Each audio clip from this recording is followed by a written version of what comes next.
Bonsoir, soyez les bienvenus dans l'émission de rentrée de 28 minutes. On trépigne, c'est une joie intense, presque enfantine de vous retrouver, les téléspectateurs artéphiles que nous aimons tant, et vous, mes camarades chéris autour de la table. C'était trop long sans vous, je l'avoue. 14e saison donc de 28 minutes et sans transition, l'actualité internationale en débat. En l'occurrence, la décision il y a quelques jours du gouvernement israélien d'établir une colonie supplémentaire en Cisjordanie, ce qui couperait le territoire en deux, rendant géographiquement impossible la création d'un État palestinien aux côtés de l'État d'Israël. We condemn completely what the Israelis are planning for new settlements in the West Bank. There should not be any unilateral action in the Palestinian land. La solution politique à deux États est-elle enterrée définitivement alors que l'armée israélienne se prépare à occuper Gaza City et que la diplomatie américaine met de l'huile sur le feu? Nous en débattrons ce soir avant de vous retrouver dans la dernière partie de l'émission. Xavier Mauduit, Marie Bonisseau, Tandem, Fantasque et Foutraque, la pédagogie par l'éclat de rire, pour résumer ça. Donc, bonsoir à nouveau à tous les deux. Et vous, de quoi nous parlez-vous, Xavier, ce soir ? Aujourd'hui, c'est-à-dire le 25 août, Elisabeth, qui n'est pas un jour férié, mais par le passé, le 25 août pouvait être chômé. En tout cas, c'était une fête un tantinet oubliée. La quoi, là? Saint-Louis. Merci. Et vous, Marie? Un dessinateur raté ce soir, un monsieur qui s'est fait une petite réputation chez lui à Chicago, avec des portraits très moches. Les gens adorent. Évidemment. À tout à l'heure. Et pour commencer, rentrée littéraire oblige, place à l'affreux Jojo. C'est ainsi qu'il s'auto-qualifie, l'affreux Jojo de la littérature française. Régis Geoffrey, 70 ans, 22 romans et récits, qui livre avec Maman, son livre le plus intime, un hymne halluciné, féroce et adorant à la méritude. Geoffrey s'y demande si méré fait de vous un être méritant. Réponse tout de suite.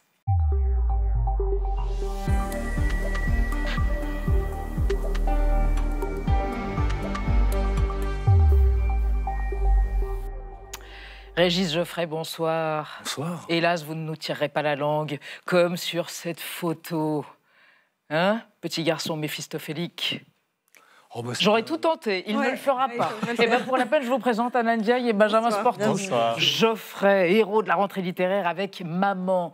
Alors quoi? Avaler sa mère, cul sec comme une purge.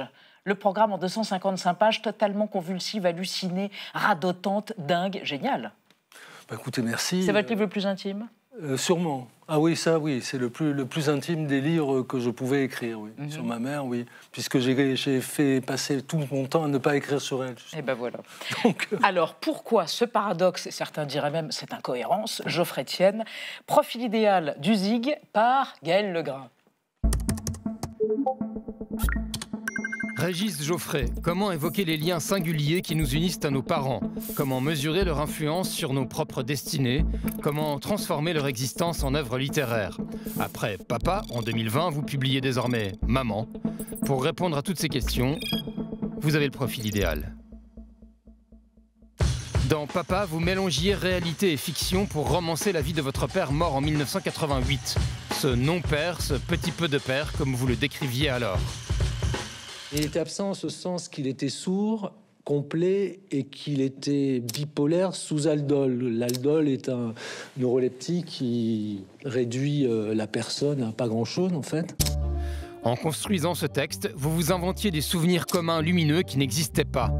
Écrire sur mon père, c'était une occasion de le sauver et de me sauver, de sauver ma relation avec lui. Papa a été publié la veille de la mort de votre mère décédée le 3 janvier 2020 à l'âge de 106 ans. Dès lors, presque chaque soir, vous prenez des notes dans un carnet. Même si l'un des buts de votre vie d'écrivain consistait à ne jamais parler d'elle, ces notes fournissent une matière pour l'écriture d'un roman. Elle, vous la nommez Madeleine, Mère, Maman, Mado, Magdalena, Madonna, Joséphine, José ou encore Madelon. En lui donnant plusieurs appellations, vous fabriquez un personnage, vous vous tenez à distance de celle qui a vraiment existé et votre culpabilité d'écrire sur elle s'allège. Tout au long de votre texte, vous mettez en exergue sa propension naturelle au mensonge. Pour plaire aux autres, elle mentait. Pour se faire plaindre, elle mentait. Pour se faire aimer, elle mentait. Rude, avec cette folle qui vous a follement aimé selon vos propres mots, vous rédigez néanmoins à votre tour une déclaration d'amour. Vous considérez aujourd'hui que ces affabulations ont forgé votre caractère de romancier et vous précisez « Cette femme m'habite donc, elle utilise ma main pour écrire tout ce qui lui passe par la tête ». Ah oui. Oui, je crois que oui. Oui, je crois que là, mon état de romancier, et je dis un état comme si c'était une maladie, est tout à fait consécutif du fait d'avoir eu la mère que j'ai eue. Mais parce que Mado, petite daronne, comme vous dites, ou vous dites aussi mère en série, elle mentait. Elle injectait de la fiction dans le réel, du jeu, et d'une certaine façon, c'est peut-être ce qui vous a constitué en tant que romancier, menteur professionnel, moi, enjoliveur. Justement, je ne suis pas menteur, je suis romancier, et donc dans la vie romancier même. Oui, mais dans la vie courante, je ne mens pas, je mens très, très, très, très mal. Non, le côté romanesque de ma personne, je le lui dois complètement, mais le problème, moi, n'est pas tellement là, c'est que moi, je la croyais. C'est-à-dire que je me suis aperçu qu'elle mentait après sa mort, c'est-à-dire... oui, après sa mort, je me suis aperçu qu'elle mentait toujours. Je ne savais pas. Et ne divulguons pas à propos de quoi elle mentait. Qu'est-ce que c'est que la méritude? La mératrie. Mérer est une science exacte et pourtant nulle part enseignée. C'est-à-dire, vous avez la plupart des mères qui sont mères, enfin moi je suis père, bon voilà, sans affectation particulière, puis vous avez des mères qui se vantent de vous aimer. D'aimer leur enfant comme si c'était difficile déjà. Alors il y a beaucoup de choses qui sont difficiles dans la vie, mais enfin aimer son enfant. Enfin je veux dire, les gens aiment bien leur chien. Je vois pas. C'est pas une performance d'aimer ses enfants. Il y en a d'autres. Hein. Se montrer à la hauteur de l'amour peut-être, mais donc ma mère a beaucoup mis en avant son amour et son amour de ce fils unique parce qu'il y avait un peu dans le lointain que si vous aviez déjà 2 enfants, c'était un début de trahison. Si vous en aviez 3, vous les aimiez plus quoi. Alors que quand on a des enfants, on sait que bon, c'est la phrase de Victor Hugo. Pour l'amour du père, chacun en a sa part et tous l'ont tout entière. C'est-à-dire qu'on peut avoir... Et donc ma mère m'a présenté son amour pour moi comme quelque chose d'extraordinaire. C'est-à-dire qu'éventuellement j'aurais pu ne pas être aimé, mais elle a choisi de m'aimer. C'est pas parce que j'étais son fils, c'est qu'elle a choisi de m'aimer, elle m'a choisi. Voilà, c'est quand même... Donc ça m'a un peu traumatisé et me voilà aujourd'hui. Avec ce testament littéraire, parce que vous dites que c'est un testament littéraire. Tout à fait. Vous écrirez plus? Alors bah écoutez, je vais essayer d'écrire, mais... dites, vous allez mourir à 105 ans, en 2060. Suicider, c'est ce que vous annonciez. 106 ans, j'ai encore 36 ans. Écrire. Oui, il va falloir écrire. Benjamin? Cette couverture, on l'a montrée, mais elle est incroyable quand même. Vous tirez la langue, très franchement, mais vous nous tirez la langue à nous parce que vous n'avez pas tiré la langue à votre mère, c'est ça? Vous n'avez pas pu le faire? Ah voilà, là vous le faites. Ah ça y est. J'ai été soudoyé. Bon. Absolument. Vous n'avez pas voulu prêt à tout. Vous n'avez pas pu le faire à votre mère, alors à nous? Non, du tout. Non, c'est une photo. Je tire la langue à mon père d'ailleurs qui est pris la photo. Non, ce qui prouve que j'avais une enfance qui n'était pas du tout une de ces enfants difficiles dont on nous parle souvent. Et vous la coupez en 2? Je l'ai coupée en 2. Mais ça, c'est quelque chose d'un peu artistique. C'est-à-dire, vous savez, je fais des photos sur Instagram et je me coupe en 2 souvent. Je trouvais que c'était pas mal, ça donnait. Mais vous avez commencé la photo. Avant l'écriture, il y a eu la photo. Oui, j'ai fait de la photo, oui. L'argentique vous a mené à l'écriture. La merveille de l'argentique, du laboratoire. La merveille, en 2 mots, bien sûr. Oh là. Oui. Bon, alors, Régis Geoffrey, vous n'êtes pas le seul, ça ne va pas vous étonner, à écrire un roman. Dans cette rentrée littéraire. On en parle avec Anna. Bah oui, non, c'est vrai, vous n'êtes vraiment pas du tout le seul. Regardez quelques exemples, c'est une liste non exhaustive. Il y a d'abord Amélie Nothomb qui, en cette rentrée littéraire, rend hommage à sa mère disparue dans son livre « Tant mieux », un conte qui raconte en fait comment sa mère a réussi à mettre fin à la méchanceté féminine qui se transmettait de génération en génération. Il y a un autre auteur, Emmanuel Carrère, qui lui retrace le destin exceptionnel de sa mère. Hélène Carrère d'Encausse, fille d'exilés russes devenue historienne dans ce livre Kolkhoz. Raphaël Enthoven, lui, détaille les dernières années de la vie de sa maman qui était atteinte de la maladie de Parkinson. Et puis Catherine Millet qui traite, elle, du suicide maternel dans Simone et Monet. Il y en a bien d'autres, évidemment. Mais dis donc sérieusement, Régis Geoffrey, vous vous êtes tous appelés pour sortir vos livres en même temps? Moi, ce qui est sûr, c'est que j'ai qu'une mère et qu'un père, et j'ai écrit un livre sur chacun et que ça s'arrêtera là. Mais ça, c'était en 2020, c'était papa. Voilà. Tout à fait. Non, moi, j'ai pas beaucoup encombré la littérature avec mes parents parce que mon livre sur mon père, j'avais 66 ans, je crois, et avant, j'avais jamais parlé de mes parents. Je suis pas coupable. Mais c'était thérapeutique, peut-être?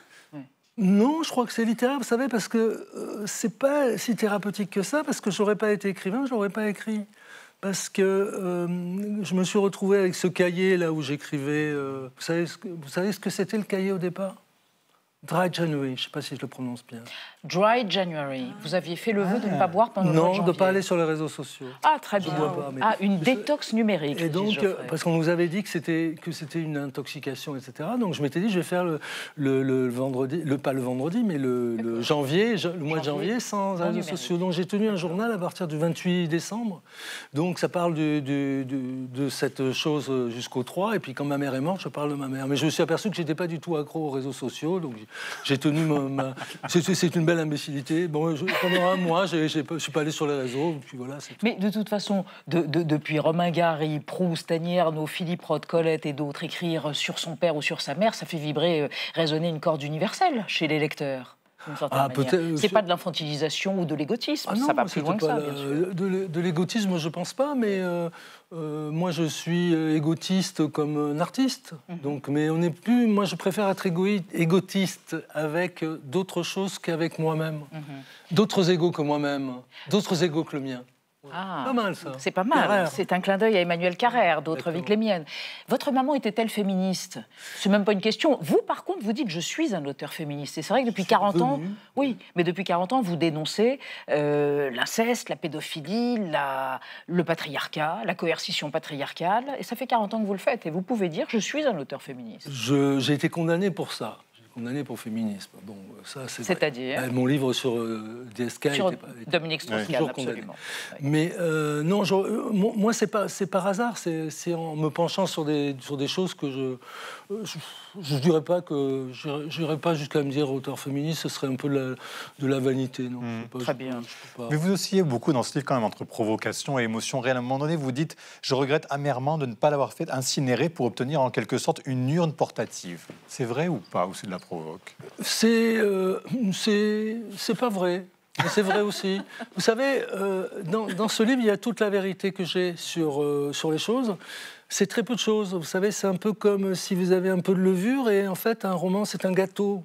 C'est-à-dire que ça doit être quelque chose quand même de beau au niveau narration. Il faut que ça lève. C'est-à-dire que moi, je veux raconter une histoire. Je raconte des aventures. Oui. Vous voyez, moi, ce que j'aime, c'est Ponson du Terrail. Vous voyez, c'est les auteurs du 19e siècle. Et là, je suis très fier de moi, je vais en parler, de ma fierté. C'est mon entrée dans le caveau de famille, parce que là, je suis un élève de Ponson du Terrail.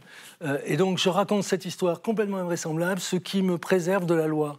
Parce que c'est raconté tellement de façon invraisemblable qu'on ne peut pas imaginer qu'il y a une once de réalité. Voilà. Alors, est-ce que c'est vrai, est-ce que c'est pas vrai? Ne divulgachez pas tout, Régis Geoffrey. Je ne spoil rien. Arrêtez. J'ai horreur de ce mot divulgacher. Moi aussi, mais spoiler, c'est du globish. Spoiler, c'est très joli. Ah, très bien. Piano, c'est italien, je vous sais. Vous avez raison. Donc, allez, une phrase de Régis Geoffrey pour terminer. On ne crache pas sur la matrice qui vous a mitonné pendant 9 mois avec la tendresse d'une babouchka de chez Gogol. Et votre conclusion est admirable dans les toutes dernières pages. Il vaut mieux aimer qu'être aimé. Parce qu'aimer, non mais aimer au sens de l'amour et d'aimer l'autre, ça transsubstancie celui qu'on est. Ça, c'est beau. C'est-à-dire, je me suis aperçu surtout que j'étais incapable de faire autrement, parce que si j'avais jeté ma mère aux orties, j'étais tout seul, j'étais sans amour, sans mère, sans enfance. Et en réalité, c'est très difficile de n'aimer personne. Ou alors, il faut haïr, mais c'est beaucoup plus... Il faut être un dictateur. Ce sera le mot de la fin. Quelqu'un d'autre. Maman, Régis Geoffrey, aux éditions Récamier. Ça valait la peine. Merci. Merci à vous. Geoffrey, affreux Jojo, comme vous dites de vous-même. Et on passe à notre débat sur Israël-Palestine et l'avenir d'une solution politique à 2 États qui semble enterrée après l'annonce faite par le gouvernement israélien il y a quelques jours, 5 jours, en l'occurrence de la création d'une nouvelle colonie, projet E1, et évidemment après l'intensification militaire à Gaza qui crie famine. 49 otages sont toujours détenus par le Hamas. La reconnaissance d'un État palestinien mènera-t-elle à la paix? Pourra-t-elle mener à la paix? On en débat juste après la mise au point de Sandrine Le Calvez.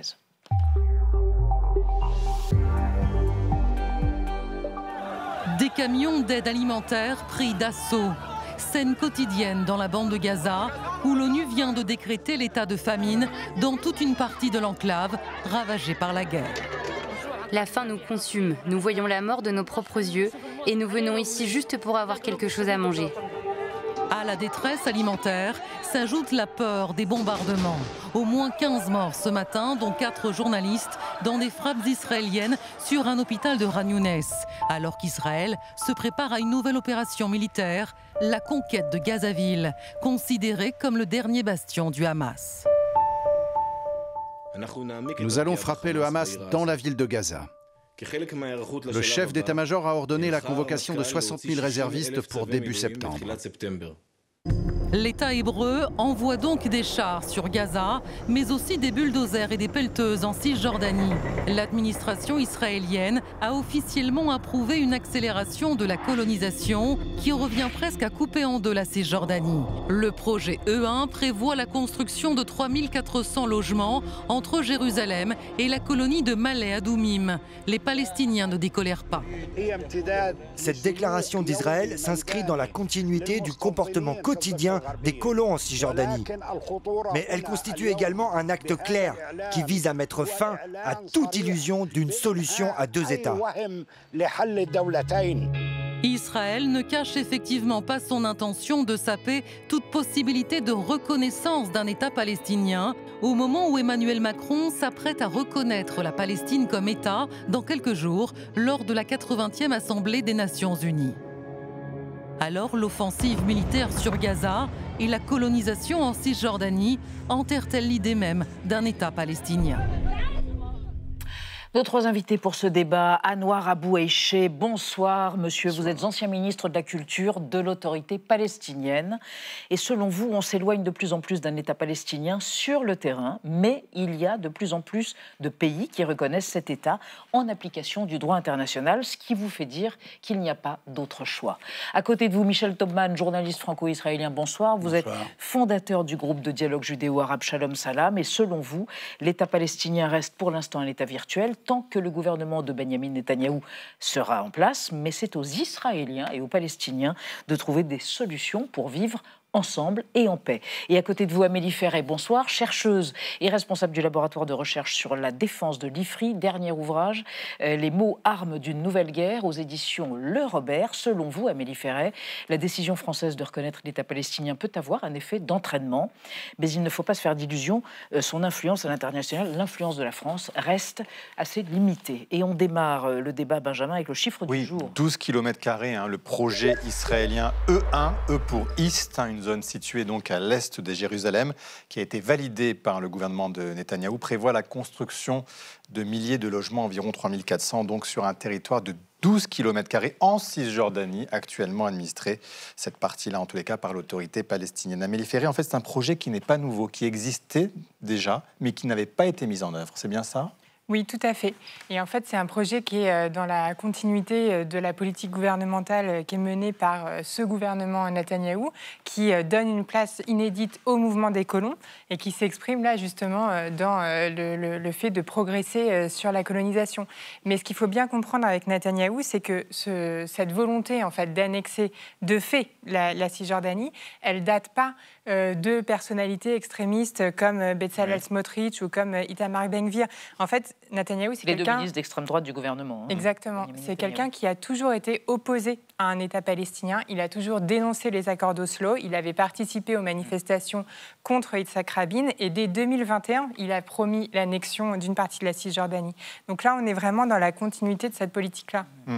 Anouar Abou-Eiché, ça revient à couper en deux la Cisjordanie et donc à anéantir toute idée d'État palestinien pour vous? Non, c'est tout simplement une coupure de plus. La Cisjordanie est déjà coupée en 3 cantons depuis plus que 25 ans. Il y a le canton sud, Hébron-Bethléem. Ensuite, on a le canton Jérusalem-Ramallah. Ensuite, Naplouse et la ville de Nord. Et en tout cas, nous avons plus que 800 barrages qui sont dans 800 km. Oui, plus que 800, oui. Rien qu'à Hébron, on en a dans la ville et aux alentours de la ville 107 barrages et fermetures. Toutes les communes palestiniennes sont fermées. Et moi, je crois que ça ne change rien sur le terrain. Ce projet ne change rien sur le terrain. Les Israéliens dominent totalement toute la zone C et actuellement la zone B, c'est-à-dire la majorité écrasante de la superficie de la Cisjordanie, et interdisent aux propriétaires palestiniens d'aller dans leur terre. Et c'est tout simplement une continuité, effectivement. qui ne changera rien. C'est une augmentation de colonisation sur place qui empêche les Palestiniens de vivre de plus en plus. Amélie Ferré, vous parliez des alliés d'extrême droite de Netanyahou. Ils ne veulent pas d'un État palestinien de fait et ils l'assument. Écoutez Bezalel Smotrich, le ministre israélien des Finances.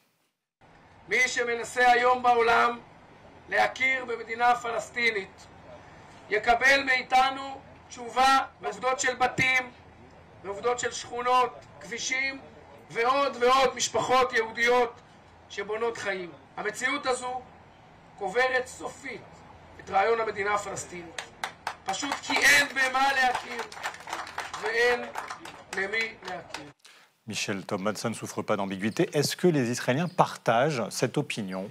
Alors attendez. Ou le parti des Israéliens? Alors, les ministres Smotrich et Ben-Gvir sont très minoritaires. C'est que selon le sondage, s'il y avait des élections aujourd'hui, l'un d'eux aurait 6 ou 7 sièges et l'autre pourrait même ne pas passer... À la Knesset, des sièges à la Knesset, vous parlez de ça. À la Knesset, bon. Parlement. Et l'autre pourrait ne pas passer le seuil des 3,5% pour avoir des élus.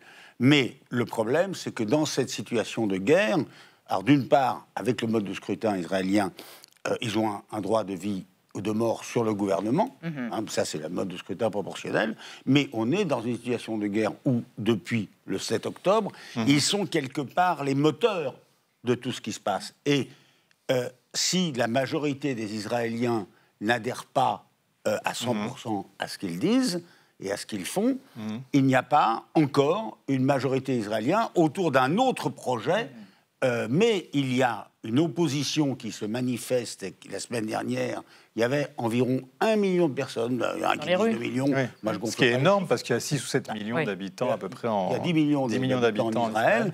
Il y en aura encore beaucoup demain. Alors évidemment, ce ne sont pas des manifestations pour les Gazaouis, mais ce sont des manifestations d'abord pour la libération des otages. Mais la libération des otages, c'est aussi, ça veut dire par le biais d'un cessez-le-feu. Et le cessez-le-feu, c'est pour les familles qui ont des enfants soldats et qui, de plus en plus, ne veulent plus aller combattre. C'est la fin de la guerre. Et pour les Palestiniens de Gaza, c'est aussi la fin de l'occupation. Donc aujourd'hui, la priorité, c'est le cessez-le-feu pour pouvoir ouvrir un espace dans lequel on pourra discuter d'un avenir État palestinien. On va y revenir sur État. Mais le préalable, c'est ça. On va y revenir à la solution politique. Mais Amélie Ferré, est-ce que l'attitude de Donald Trump et de son ambassadeur en Israël, Mike Huckabee, qui prononce les mots de Judée-Samarie au lieu de Cisjordanie et qui encourage la colonisation, décomplexe ce gouvernement et alimente une certaine Tout à fait. Et je trouve que c'est très intéressant de voir qu'on a été quand même très critique de l'administration Biden. Mais finalement, sous l'administration Biden, Netanyahou était plus ou moins contenu. Et d'ailleurs, Biden n'a pas hésité à utiliser la question des leviers en fait, d'armement en imposant un embargo sur des armements offensifs pour justement limiter cet agenda annexionniste et l'agenda en fait, du Grand Israël qui est mis en place par Netanyahou. Et là, ce qu'on voit, c'est qu'il n'y a plus de levier et on se demande, même si d'ailleurs les Américains ont eu réellement, même sous Biden, un levier qui est capable de contraindre Netanyahou, et a fortiori dans ce contexte-là, c'est là où on peut se dire que la France non plus, finalement, n'a pas beaucoup de leviers. On pourrait éventuellement avoir des leviers au niveau européen. Si on avait décidé de stopper l'accord d'association, puisque Israël, c'est 25% de l'exportation vers l'Europe, on peut avoir des leviers s'il y a effectivement des sanctions individuelles ou collectives qui sont prises par un groupe d'États. Mais juste la France, c'est pas forcément... Mais Anouar Aboueché, le gouvernement auquel vous avez appartenu, l'autorité palestinienne, est-elle une voix encore pour vous aujourd'hui légitime pour défendre les Palestiniens et faire entendre leur voix face aux Israéliens? Ou vous estimez qu'aujourd'hui, non, ce n'est plus le canal légitime? En tout cas, c'est le canal reconnu par tout le monde. C'est une autorité qui a été élue. Enfin, le président, et il y avait le conseil législatif. Maintenant, nous avons eu beaucoup d'empêchements pour refaire des élections. Et je crois qu'organiser des élections en Palestine, ça résout tous nos problèmes internes. C'est Israël qui nous a empêchés d'y aller et de faire nos élections. Et c'est dommage, mais actuellement, je ne vois pas un autre mouvement politique ou une autre institution politique qui peut représenter les Palestiniens, autant que c'est une autorité qui revendique une solution légitime, basée sur le droit international. Et donc, il n'y a pas d'autre. On est d'accord, parce que c'est une question avec des sous-entendus, on est d'accord qu'il faut bien renouveler le gouvernement et faire des élections. Mais nous réclamons tous des élections, des possibles. Vous dites que c'est les Israéliens qui vous demandent. Espérons qu'Israël n'arrivera pas à nous empêcher de le refaire encore une fois. Alors, on va évoquer avec vous trois la reconnaissance de l'État de Palestine qui va avoir lieu à l'ONU dans quelques jours et par la France. Oui. Et tout se cristallise autour de la personne d'Emmanuel Macron dans cette querelle diplomatico-politique. Oui, tout à fait, entre Israël, les États-Unis et la France. Et cette fois, eh bien, la charge, elle vient directement de l'ambassadeur américain en France, Charles Kushner, dans une lettre datée d'hier, adressée au président français. Il dénonce, je cite, l'action insuffisante d'Emmanuel Macron contre l'antisémitisme et il l'exhorte à agir avec des conseils très concrets. Regardez, garantir la sécurité des écoles, des synagogues et des entreprises juives, poursuivre en justice les malfaiteurs et abandonner les initiatives qui servent à légitimer le Hamas et ses alliés, sous-entendu abandonner la reconnaissance d'un État palestinien. Alors le Quai d'Orsay a immédiatement réagi, convoqué cet ambassadeur aujourd'hui pour ses propos inacceptables. Mais si on regarde dans les faits, cette déclaration, elle s'inscrit un petit peu dans la suite logique de celle de Benyamin Netanyahou rendue publique la semaine dernière. Lui aussi avait adressé un courrier au président français dans lequel il lui signifiait que reconnaître l'État de Palestine, je cite toujours, alimentait le feu antisémite, que cela récompensait la terreur du Hamas et encourageait ceux qui menacent les juifs français. Alors, Michel Taubman, est-ce qu'on peut penser que ces deux courriers sont des moyens de pression pour empêcher la France de reconnaître l'État de Palestine à l'ONU dans quelques jours ? D'abord, je pense que quand on parle du problème israélo-palestinien, il ne faut pas sous-estimer l'antisémitisme en France, et que quand on combat, comme moi, le gouvernement Netanyahou, Smotrich, on doit aussi combattre l'antisémitisme. Mais je pense que beaucoup de gens le font, y compris au gouvernement, que par ailleurs, Emmanuel Macron est devenu une cible pour Poutine par rapport à l'Ukraine, pour Netanyahou et Trump par rapport à Israël-Palestine. Et disons que là, on veut lui coller cette étiquette d'antisémite ou de celui qui facilite l'antisémitisme pour discréditer sa parole et discréditer les prises de position qu'il prendra à l'ONU dans quelques jours. Alors, je ne me prononce même pas d'ailleurs sur le fond de ces prises de position, mais honnêtement, est-ce qu'on peut dire que la France, que la République française ne fait rien contre l'antisémitisme ? Est-ce que l'autre jour, il y a des enfants juifs qui n'ont pas été acceptés dans un centre de vacances. Alors, je ne sais pas exactement, j'ai eu plusieurs versions, mais le directeur a été placé en garde à vue. Ce qui serait là où on pourrait mettre en cause la responsabilité de l'État, c'est s'il était absous. C'est pas le cas. Bon, et dernière chose, les Américains sont quand même mal placés. C'est quand même à Pittsburgh, aux États-Unis, sous le premier mandat de Donald Trump en 2018, qu'il y a eu 18 morts dans une synagogue. Voilà. Anouar Abouechi, en même temps, ce que disent les Israéliens et les Américains, c'est en reconnaissant maintenant l'État palestinien, eh bien, vous validez ce qui a été fait par le Hamas le 7 octobre. Qu'est-ce que vous répondez à cela ?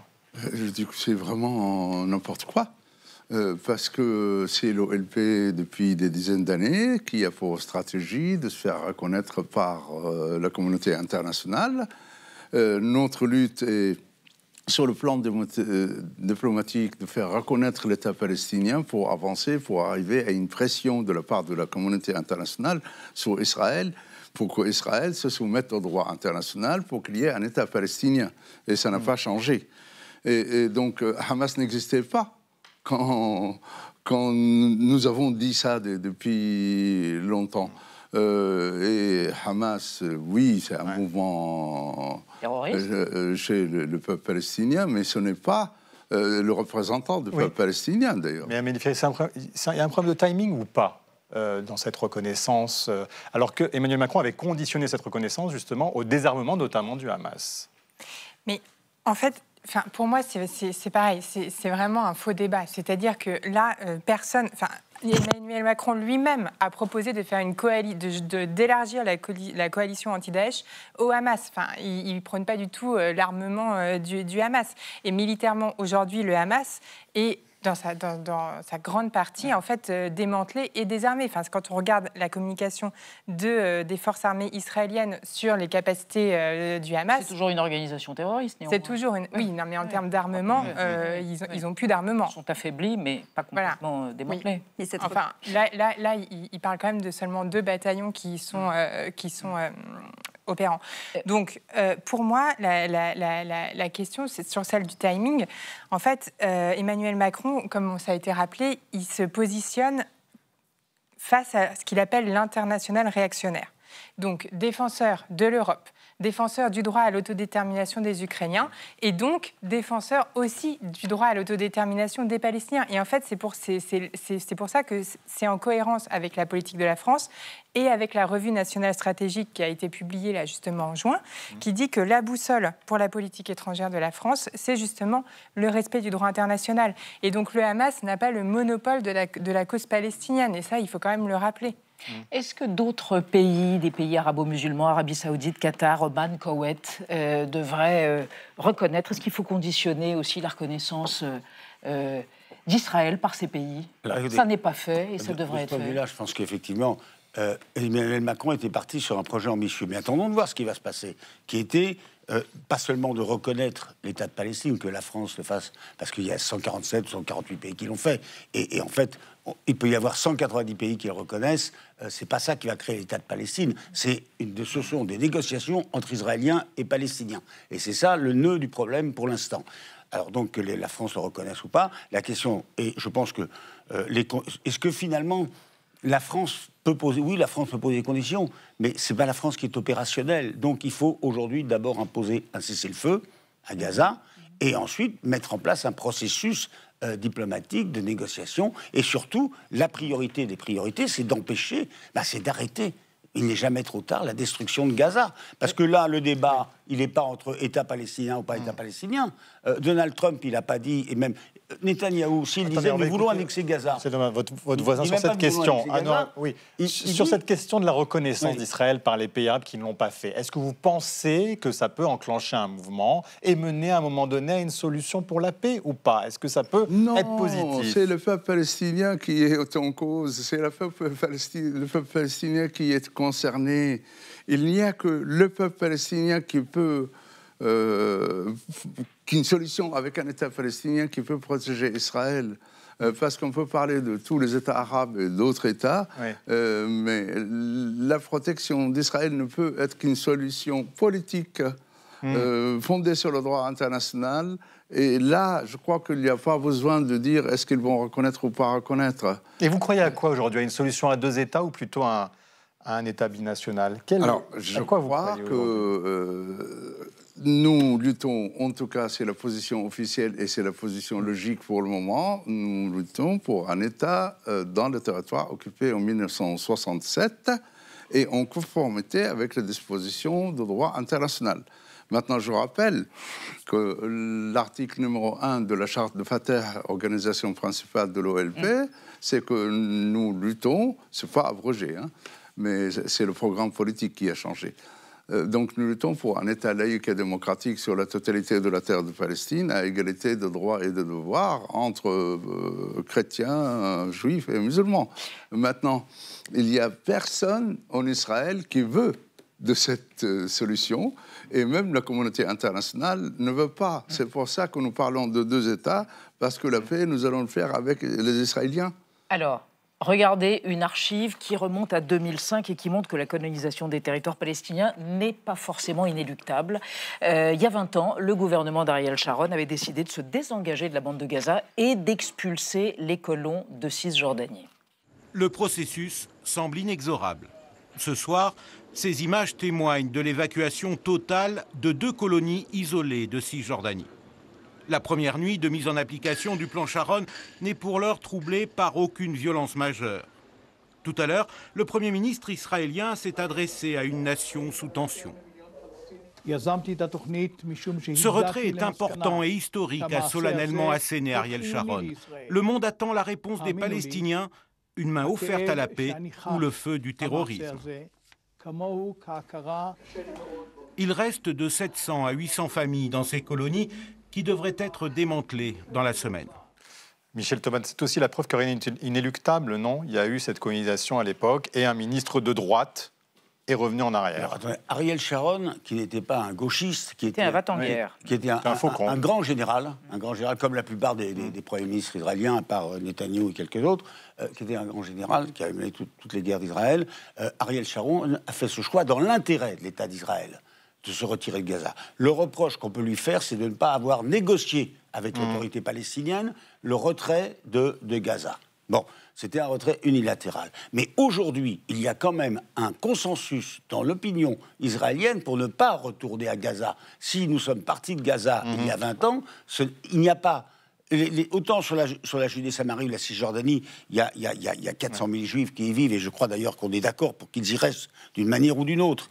Là-dessus, il n'y a pas de problème. Mais à Gaza, il n'y a pas de Juifs. Gaza ne doit pas être annexé à Israël. Et aller faire la guerre, vouloir occuper complètement Gaza, ce sont les anciens chefs d'état-major, les anciens ministres de la Défense, les anciens premiers ministres de l'État d'Israël qui disent que c'est une folie et qu'on n'aurait même pas les moyens de le faire, parce qu'aujourd'hui, on voit de plus en plus de réservistes qui ne veulent pas combattre. Donc, c'est une folie. Donc, il faut arrêter la guerre à Gaza, voilà, et libérer les otages. Amélie Ferré, qui peut négocier avec qui aujourd'hui? Benny Gantz, qui était un ministre de centre-droit en Israël, l'ancien Netanyahou, on appelle pour former un gouvernement d'union sans l'extrême droite. Est-ce que la situation est forcément figée en Israël ou pas? Ce qu'on peut apprendre depuis 2022, c'est que rien n'est figé sur le plan international. Donc, quand il y a une volonté, rien n'est inéluctable et tout est toujours possible. Et le travail des politiques, c'est justement de semer des graines pour qu'il y ait d'autres futurs possibles. Après, pour moi, comme je l'ai dit, je pense que Netanyahou est quelqu'un qui a comme idéologie politique la destruction du nationalisme palestinien. Et donc, lui, il n'acceptera jamais qu'il y ait un État palestinien. Après, s'il y a effectivement un gouvernement d'union nationale... Avant le 7 octobre, c'est pas la politique. Mais si, puisque dès 2021, il a dit qu'il voulait annexer... C'est quelqu'un qui a toujours dénoncé les accords d'Oslo. Il faut se rappeler ça. Enfin, il était contre les accords d'Oslo. Eiché, vous avez une espérance malgré tout? Aussi des démantèlements de colonies au Sinaï. Avant Gaza, déjà au Sinaï, donc ce qui est montable peut être démontable plus tard. Mais j'ai envie d'aborder un problème très important quand il parle de 400 000 colons en Cisjordanie, s'ils peuvent rester ou pas rester. On est arrivé à une solution à Ottawa en 2000, lorsque Palestiniens et Israéliens se sont mis d'accord sur le fait que les colons peuvent rester pendant 30 ans, gérés par les lois israéliennes, sur des terres qui doivent être louées par l'autorité palestinienne. Et au bout de 30 ans, ils choisissent s'ils partent ou s'ils restent sous la juridiction palestinienne. Merci à tous les trois. Merci d'être venus débattre et de nous éclairer sur certains points. Merci encore. On va rester dans l'actualité. Vu par Xavier Mauduit, Marie Bonisseau, nous sommes le 25 août, tout sur la Saint-Louis, ce petit gars monté sur le trône de France à 12 ans, en 1226, seul roi à avoir été canonisé. Et aux États-Unis, le succès d'un artiste de rue qui fait des portraits moches et que les gens s'arrachent. Mais pour commencer, le mot vedette du jour, c'est faux automne. En effet, les feuilles mortes se ramassent à la pelle. Alors qu'on est encore en été, qu'est-ce qui se passe? C'est entendu. Il y a déjà des avant-goûts d'automne, oui. Les spécialistes parlent de faux automne. Les arbres perdent leurs feuilles. Qu'est-ce que ça veut dire? Exactement ce que ça dit. Merci de m'en dire un peu plus. Entendu. La vie secrète des mots vedettes. Faux automne, du latin falere, tromper, et augere, augmenter, désigne une période de l'été qui présente de façon prématurée des caractéristiques de l'automne, soit du 22 septembre au 21 décembre dans l'hémisphère boréal. Ce phénomène où de nombreux arbres avaient déjà perdu leurs feuilles à la mi-août est qualifié de faux automne. À Paris, du Périgord aux Alpes du Sud, des Pyrénées au Massif central jusqu'au Poitou, de nombreuses essences d'arbres n'ont plus un poil sur le caillou avec plusieurs mois d'avance. Ce décalage de saison fait déjà partie du dictionnaire anglais depuis 2007 sous le nom de « season creep ». Lors du faux automne, les arbres perdent délibérément leur feuillage dans un dramatique effort de survie face à la sécheresse. Par un geste de résilience devant le stress hydrique, quand le réservoir en eau du sol est rempli à moins de 40%, l'arbre se déleste de son feuillage pour garder son eau. Sa convalescence peut durer 6 ans. Le faux automne ne concerne pas tous les arbres de façon égale. Si les chênes aux racines profondes boivent l'eau des nappes à la paille, les bouleaux aux racines plus en surface ont rapidement le gosier à sec. Dans une France à plus 4 degrés, soit la trajectoire actuelle, la nouvelle biogéographie bannirait le boulot assoiffé des 3/4 du pays. Le faux automne s'accompagne aussi de l'arrivée précoce de baies, de mûres ou de noix, lesquelles seront épuisées plus tôt, anéantissant les projets de garde-manger hivernal de certains animaux, comme les loirs qui hibernent 6 à 7 mois par an. Jacques Prévert avait prévenu. Les feuilles mortes se ramassent à la pelle, les souvenirs et les regrets aussi. Stressant mais sublime, Thibault Nolte. Vous revoilà? Mais oui. La pédagogie par l'éclat de rire? Tous les deux? C'est l'heure de vos chroniques? Bon, Xavier, alors 25 août, c'est la rentrée. Oui, bah oui, c'est notre rentrée, mais on va arrêter de la ramener quand même. C'est surtout la Saint-Louis. Mais oui, la Saint-Louis, parce qu'Élisabeth, le 25 août 1270, alors qu'il est en route pour la 8e croisade, le roi de France, Louis IX, meurt à Tunis. Il est emporté par la maladie. Longtemps, on a dit que c'était la peste. Aujourd'hui, les spécialistes s'accordent pour dire le scorbut. Mais peu importe, le roi est mort. Et il faut ça s'occuper de son corps parce qu'on est au mois d'août à Tunis. Ça va pas se conserver bien longtemps, ce machin-là. Donc, on ouvre le cadavre royal, on en sort les entrailles, le cœur surtout, et puis après, on découpe en morceaux. On fait bouillir les parties du corps dans de l'eau mélangée à du vin, histoire que la chair se détache des os. Et alors, après, on récupère cette chair, on la mélange aux entrailles, on sale, pas pour le goût, mais pour la conservation. On embaume le cœur. Et là, on gratte les os pour qu'ils soient bien blancs et ça fait des reliques sensationnelles, puisque Louis IX est très vite canonisé, c'est Saint-Louis. D'accord. Et donc fêté le 25 août. Les reliques sont à la Sainte-Chapelle, non? Oui. Bon, après, ça a été dissipé. Un tout petit peu partout, même hors de France. Mais ce 25 août-là, c'est la date de la mort du roi. Et pour la dynastie capétienne, c'est exceptionnel d'avoir un saint comme ancêtre. Et le prénom lui-même, Louis, parce que Louis, c'est Clovis.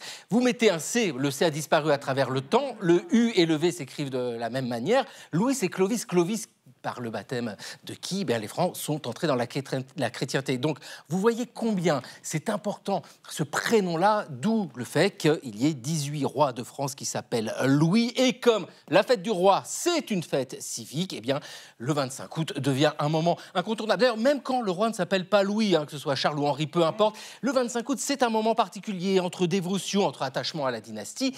Et puis, c'est une fête populaire. On est juste après les moissons, on est juste avant les vendanges, moment important qui s'arrête à la Révolution française. On ne va pas fêter les Louis.